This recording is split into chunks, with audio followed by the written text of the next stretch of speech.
I talked some stuff about the Pistons the other week, a week and a half or 2 weeks ago. And as soon as I did the live stream, I realized, I really left out some important details. And I'm not a Pistons channel. I'm not the most avid NBA fan. I tune in to see the Pistons and what they have going on, and then, you know, as their season goes downhill, I kind of depart to do other things, and then I check back in the playoffs and watch the playoffs.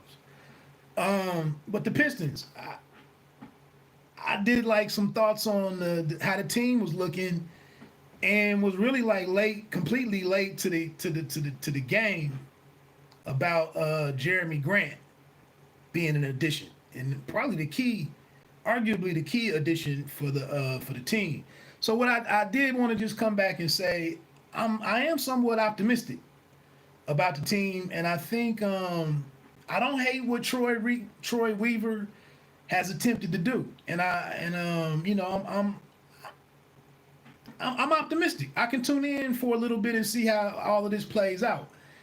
And I think even here with bringing in Grant, I think they got him at a decent value. I believe it was a 3-year contract for like 60 million.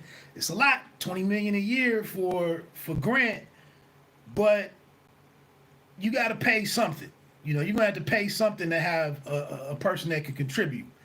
But yeah, looking at the rest of the roster and everything. Once I saw Grant on there, and then the addition of Josh Jackson, the point guard situation, we have to see what happens. Can Killian Hayes come in and contribute at some level? I'm somewhat excited.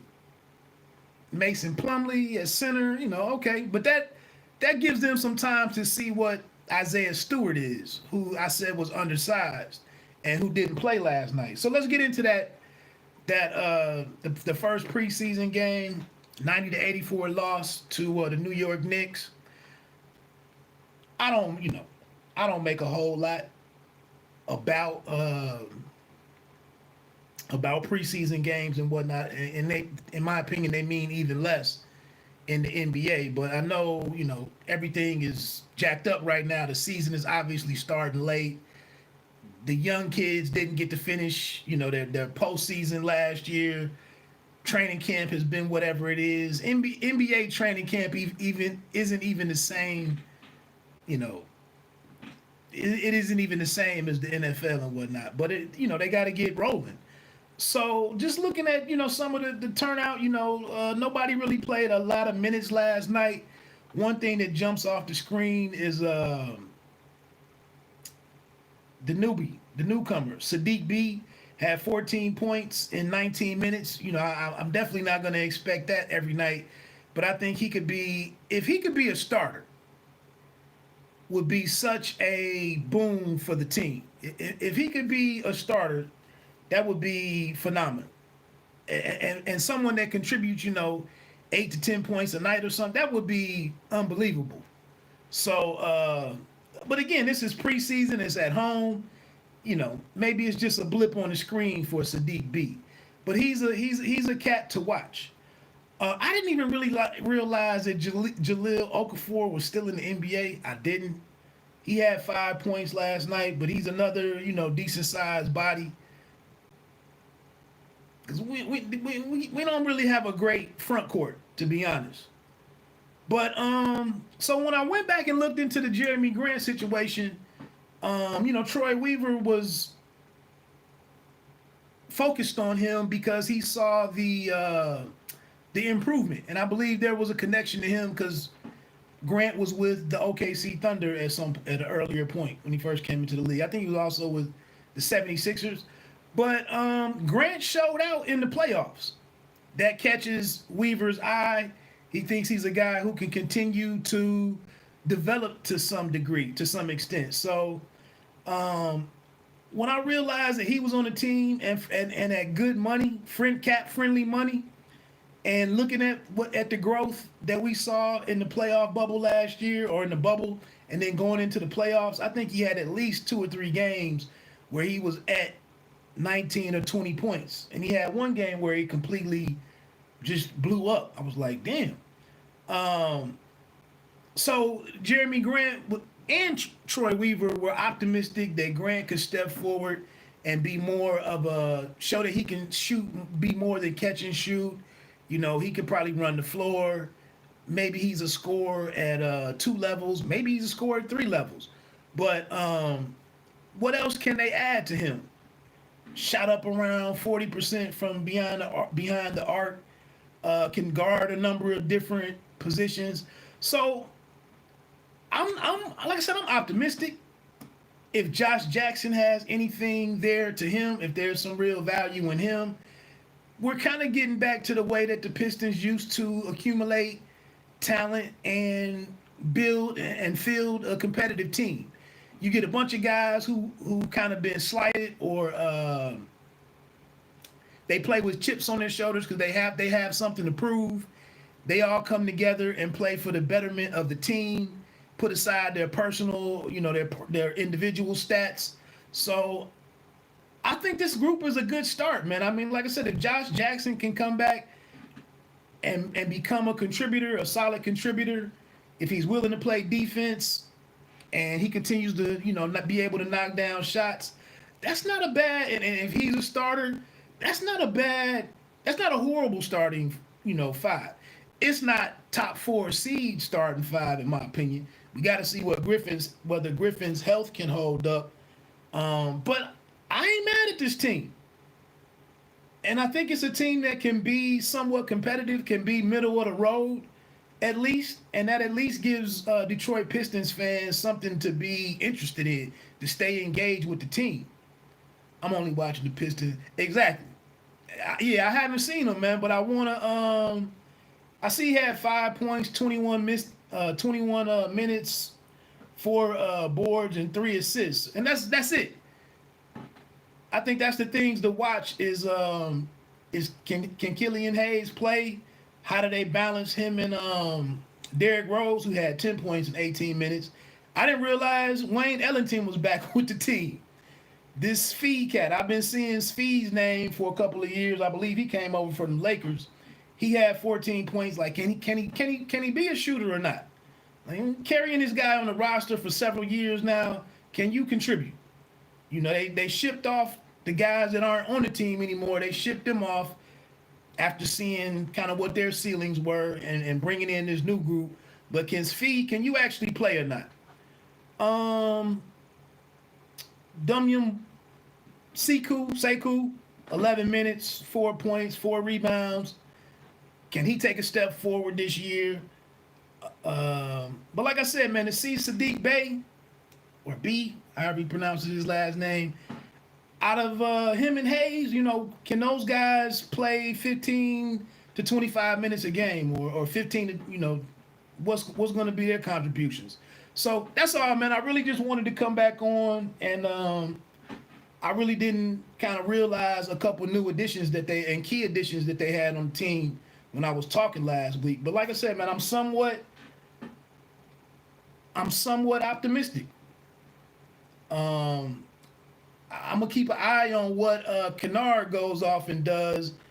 I wasn't the biggest Kennard fan, but I was hoping that he could play a certain role in the system. I was optimistic about that, and it just never happened. It just never happened. But I'm gonna be pissed off if he goes somewhere else and is a major contributor in somebody who uses him right. I felt like there was a way for him to be used. Actually, I just noticed his name ain't even on here. That's not good. Ball's name wasn't even. He didn't even check in last night. He didn't even suit up last night. I saw an article, I didn't read it yet, but it was talking about LaMelo was turning some eyes in practice for Charlotte.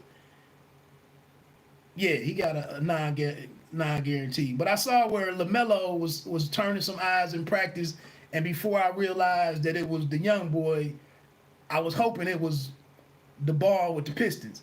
I don't know if he makes the team, man. I just didn't. I don't know if he's that type of scorer, and I don't know if he's that type of athlete. Like, what is he? What's his one? What's his one good thing that he does? You know, at least with the Seth Curry, you knew that Seth Curry could shoot and score coming from Liberty, and then once he got into the G League and whatnot, you knew what he could do exceptionally well if you could get him to actually do it on the NBA stage. I don't know what the hell Ball does. I would think he's a little too slow to guard the elite perimeter players. None of the Ball boys are great lethal shooters. Can he handle the ball? Can he make plays? I don't know what his strong suit is. I think he really messing around with that situation in China and getting kicked off the Bruins was really, in my opinion, for a player like him, it was really a setback for him in terms of his development. So, but like I said, Mason Plumlee, man, not my favorite big, but he can play. He can play a role, protect the rim a little bit. Yeah, not excellent, right? But and like I said, until we see what this Isaiah Stewart cat is about, Plumlee's not a bad. He's a guy we can get some minutes out of. So I need to see more from this Killian Hayes cat. Can he run his show? Can he do something with his left hand? Can he compete with with NBA guards, which is on a night in, night out basis, a young point guard is probably going to be challenged the most out of any kind of rookie, probably. Okafor, how many minutes are they aiming for a night with him? I'm not even sure who this Day'Lon Wright guard is. Derrick Rose is always going to come down to what his health is and how his body holds up. But, definitely if he can give you, 75 to 82 games or whatever they're playing this year, it might be 72 game season. But if he can play, 85, 95% of the games, that's a plus. Ellington, Wayne Ellington has never really been the scorer. He's kind of a situational shooter guy. He doesn't hurt the team. Not the greatest upside, but I like Ellington, and I thought he did a solid job when he was a Piston before. So it's good to see him back. Can Sekou take a step forward? Young dude like him, what was he doing to get better during an off season with the coronavirus situation? Was he out there working on his skills or getting with one of those individual coaches that you see that's popular right now?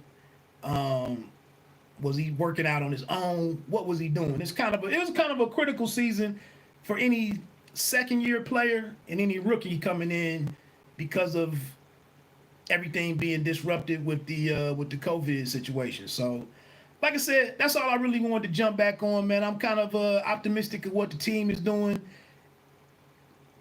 Best case scenario, I mean, if a lot of these moves pay off, if Grant, can average, Grant can average 16 to 18 a game as a starter and be a starter, that would be a great acquisition. I hope the offense can run more through the guards versus Blake Griffin coming down and the ball. The ball stays with him too long. He has to back you down from the 3-point line, and he's a guy that can get into turnovers because he only really has that spin move, and dribble the ball off his foot or get turn into the double team and get stripped. I don't want the ball. He did a solid job of that 2 years ago when he was on that MVP type level of play. But I want he's not a ball handling power, point forward. That's really not his thing. I know he doesn't have the body to run and catch lobs and all, run the floor and blah blah. I know he has to play at a certain tempo to be successful, but I don't want the whole offense running through him all night long. So that's about it, man. Let me get on off of here. Hate to see him lose to the Knicks. Speaking of the Knicks, former UD Flyer Obadiah Toppin, he had 11 points last night in 20 minutes. I think I got an update that he caught an alley-oop or something. That's going to be his calling card. So I'm going to keep an eye on what goes on with Toppin. And the world always seems to be rooting for the Knicks to become something relevant again. But a lot of these names on here,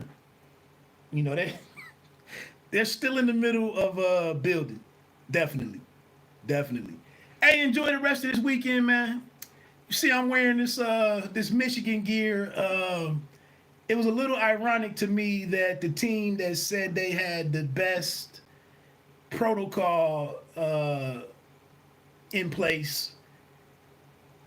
It's crazy. It's ironic that they ran into a situation where 2 weeks in a row, or at least it cost them this big time game. It's also ironic that the game gets canceled and Jim Harbaugh doesn't have to face Ohio State.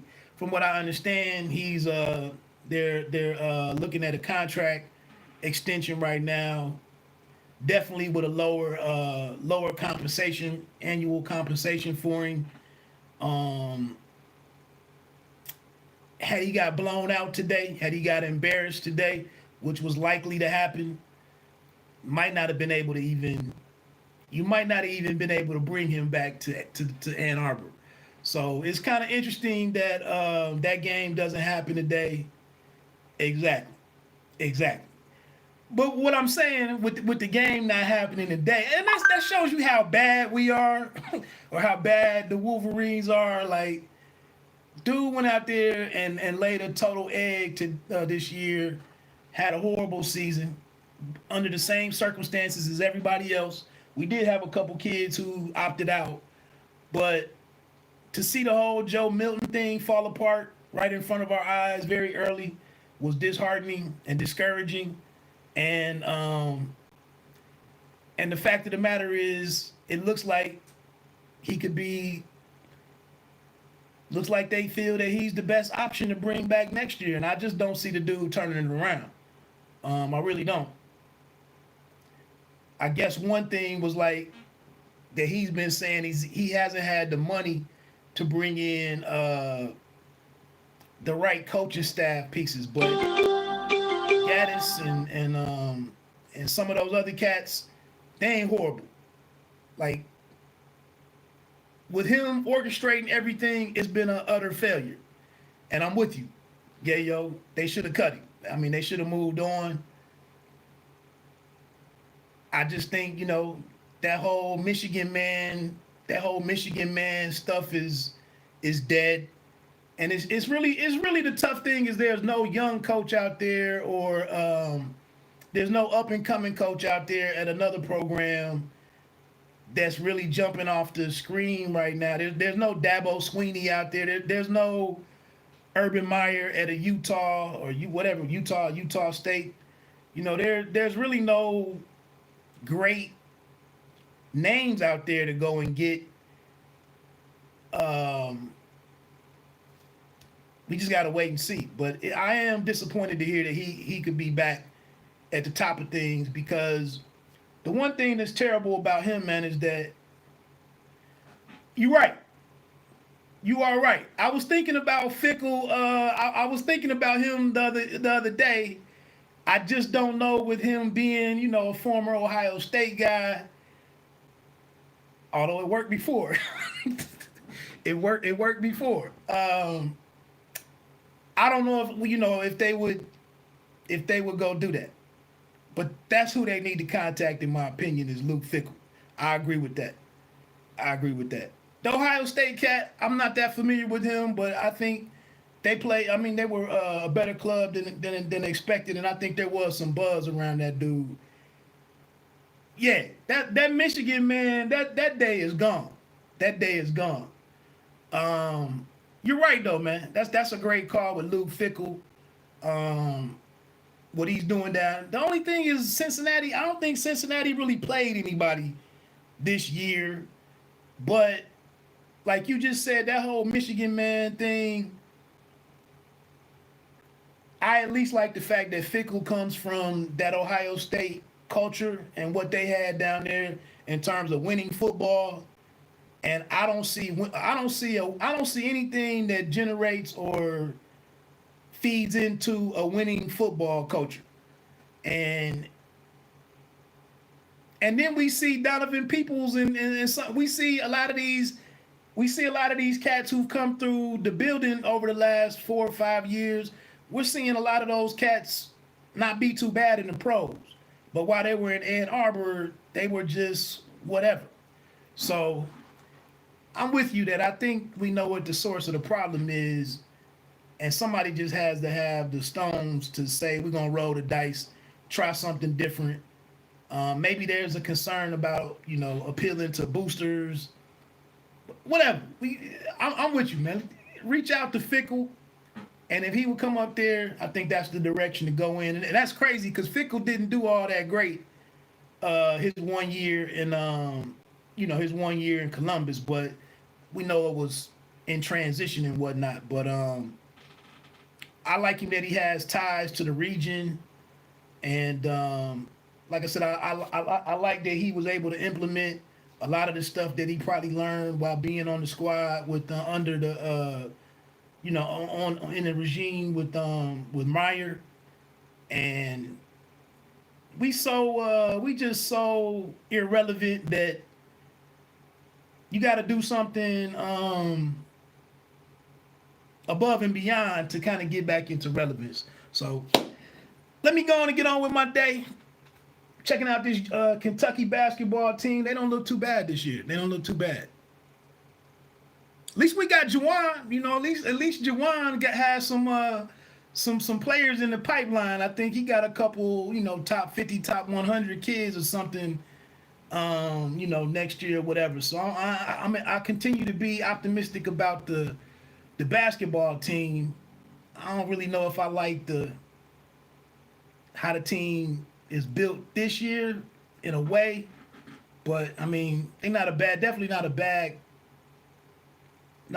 college, not a bad Big Ten team, but I'm still looking at some of them boys we used to be able to get in the 90s, late 80s. Yeah, I think, and that's the thing. The one dude who didn't come, I think, then we have a dude who was supposed to come this year that went to the G League or whatever. The thing that's gonna suck for Juwan is the one and done kids, or he hasn't shown us that he's gonna be the type of college coach who can flip, who year after year you can reload and win with new kids, like what John Calipari is doing. You see that Coach K can't do that. Like, Coach K losing his top 3, top 2 guys every year, he's not having a lot of success with managing that kind of turnover. But Calipari, he takes his lumps during the middle of the season. I mean, early in the season, middle season. But by the time they get to the conference tournament, he got his guys playing right and being a threat. Bill Self is in a situation where he at least gets these kids right. Tony, hey, yo, you up on all this stuff, man. Where is Capel? Somewhere up east, up in the northeast or something.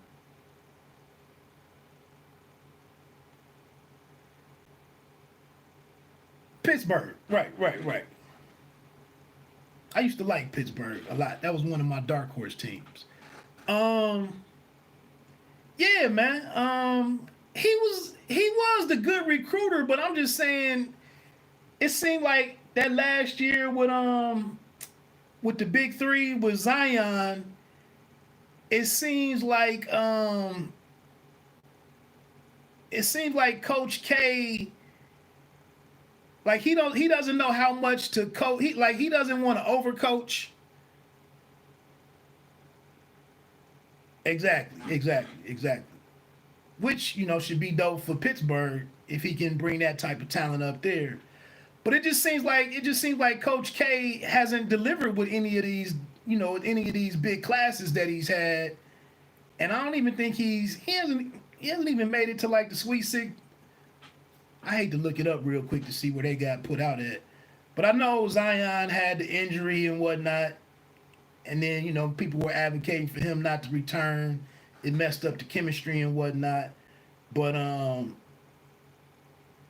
that's that. But yeah, man, I just think Howard, he just hasn't shown us that he can be one of those coaches, I can bring in and flip over the roster every year and be successful. He's gonna need to get the kids that they at least stay 2 years. Which you saw Livers tried to leave. Didn't he try to leave last year? I thought that was I didn't understand that whatsoever. The Jordan Poole cat left after what, 2? I haven't heard Jordan Poole's name since he left. So I just think, man, we'll see. But it was impressive to hear the 2 kids that was in the pipeline for the future. But that's it. I got to get on this. Balin got those 0 stars. Man, I used to cuss Balin out, and then look around, after the halfway point of the season, or to the conference tournament, and see that them boys was playing. Yeah, I'm like, who are these dudes? And then 4 guard players and 1 center, and then the center is shooting 3-pointers. I'm like, man, where is the physicality and the alley-oops and the swagger? Where is all of that?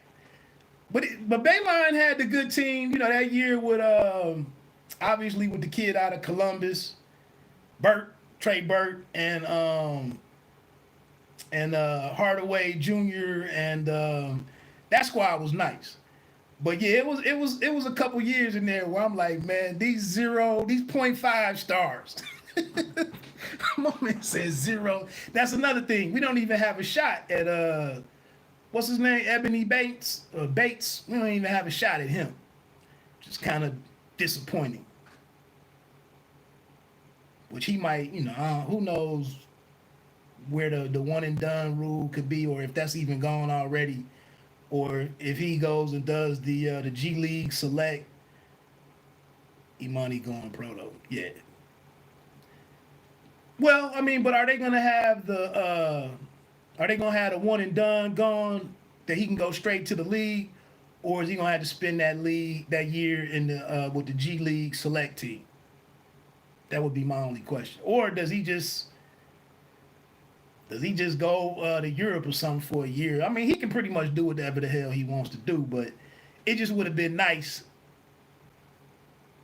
if they could have got him in there. But that's a pipe dream. Let me even quit talking about it. But that's it. Hey man, have a good day, Tony Yayo, man. I just wanted to come back in and talk about the Pistons real quick. I like what they're doing. Like I said, I'm at least a little optimistic this year. One thing that I said in the past was it was a little frustrating that we didn't even have a cool, like now. Harden is out there talking about wanting to be out of Houston, or there's talks of him wanting to be out of Houston, but we're never even in a position where we have a core of talent that we can even put anything together to try to take a shot at one of these more elite players or elite players when they are on the move. We neither have the situation that would be appealing to them, or we don't even have nothing to bundle together to even get a legit meeting on a trade. And while I don't see a great nucleus with this bunch, like I said, if Killian Hayes can contribute, if Grant can take another step forward as a starter or more of a feature player, I'm excited about this group. But the Pistons mess around and had that terrible bad luck that we have, and something happened. But that's that. Take care, man.